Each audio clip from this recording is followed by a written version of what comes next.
Israel को अपनी रक्षा का पूरा हक है और वहीं दूसरी तरफ तुर्की ने अब ये कह दिया है कि हमास को अपनी रक्षा का हक है। अब इन सबके बीच में तुर्की के राष्ट्रपति एर्दोआन ने हमास को आतंकवादी नहीं योद्धा भी करार दे दिया है जो धर्म की लड़ाई लड़ता है, मतलब मुजाहिद। तुर्की का तेवर देखकर ये लगता है कि वो इजराइल के खिलाफ हमास के लिए किसी भी वक्त मैदान में उतर सकता है।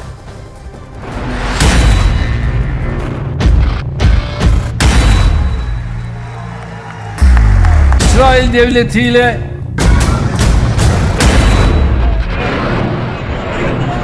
bir terör örgütü değil, topraklarını ve vatandaşlarını koruma mücadelesi veren, evet, bir kurtuluş ve bir mücahitler grubu.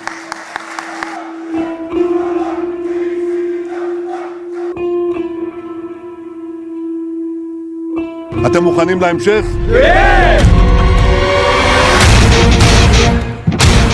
तुर्की के राष्ट्रपति अर्दोआन उसी हमास को मुजाहिद यानी योद्धा बता रहे हैं जिसके माथे पर इजराइल में नरसंहार करने का कलंक है। ये वही हमास है जिसने 7 अक्टूबर को इजराइल में घुसकर सैकड़ों लोगों का कत्लेआम किया, इजरायली और कई विदेशी नागरिकों को अगवा कर लिया। ये वही हमास है जिसे अमेरिका ने आतंकवादी संगठन करार दिया है। तो क्या तुर्की ने इरादा पक्का कर लिया है? क्या इजराइल युद्ध में तुर्की की एंट्री पक्की?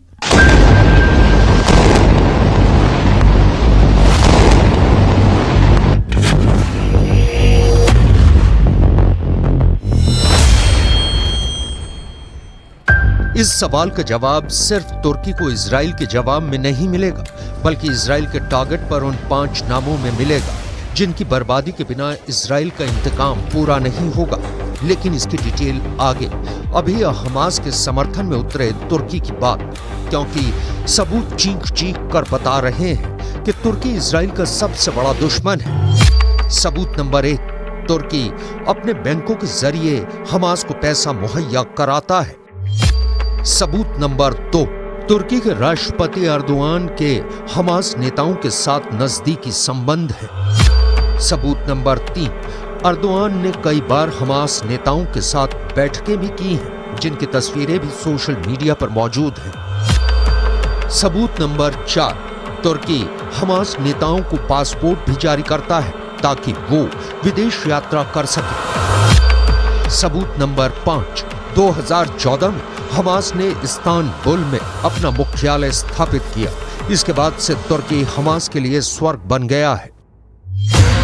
सबूत नंबर 6, हमास का नेता इस्माइल हनिया अक्सर तुर्की आता जाता रहता है। उनके और उनके बेटे के पास तुर्की का पासपोर्ट है। सबूत नंबर 7, हमास के वेस्ट बैंक प्रमुख सालेह अल अरौरी भी इस्तांबुल में रहता है। अल अरौरी अमेरिका का प्रतिबंधित आतंकवादी है जिसके सर पर 5 मिलियन अमेरिकी डॉलर का इनाम है। इससे साबित होता है कि नेटो का सदस्य होते हुए भी तुर्की इजराइल को दुश्मन मानता है और उसके खिलाफ हमास की मदद करता रहता है।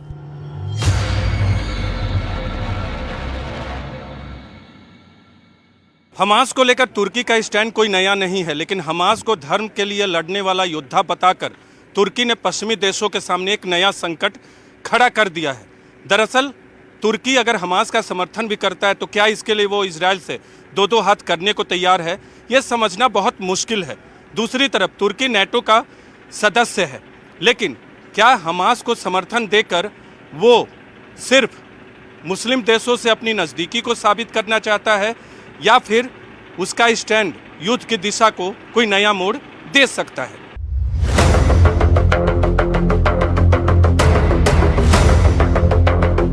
तुर्की इजराइल की दोस्ती और दुश्मनी एक ही सिक्के के 2 पहलू हैं। अरब देशों के लिए तुर्की उनका है और पश्चिमी देशों के साथ इजराइल से तुर्की दोस्ती चाहता है। अर्दोआन तो इजराइल भी जा रहे थे, लेकिन अब कैंसिल कर दिया है। तुर्की इजराइल संबंधों के बीच जलता फिलिस्तीन और हंगामा एक नहीं 5 देशों में पसरा है। तुर्की की राजधानी अंकारा में, ईरान की राजधानी तेहरान में, लेबनान की राजधानी बेरूत में यमन की राजधानी साना में न्यूयॉर्क में हुई संयुक्त राष्ट्र की बैठक में Mr. Secretary General, in what world do you live? Definitely, this is not our world. खलबली गदर मचा है, संग्राम छिड़ा है इजराइल के वजूद का। The Palestinian people have been subjected to 56 years of suffocating occupation. I am deeply concerned about the clear violations of international humanitarian law that we are witnessing in Gaza. इतिहास के सबसे क्रूर काल में जकड़ा है इजराइल। दुश्मनों की लाइन लंबी होती जा रही है, एक के बाद एक धमकियां मिल रही हैं। उड़ा देने की, गिरा देने की, तबाह कर देने की इजराइल लड़ रहा है। 7 अक्टूबर को घर में घुसकर हमला करने वाले हमास से, लेबनान से उस पर रॉकेट दागने वाले हिजबुल्लाह से, यमन से इजराइल पर मिसाइल मारने वाले हूथी से, परमाणु शक्ति संपन्न ईरान से और अब नेटो के सदस्य तुर्की से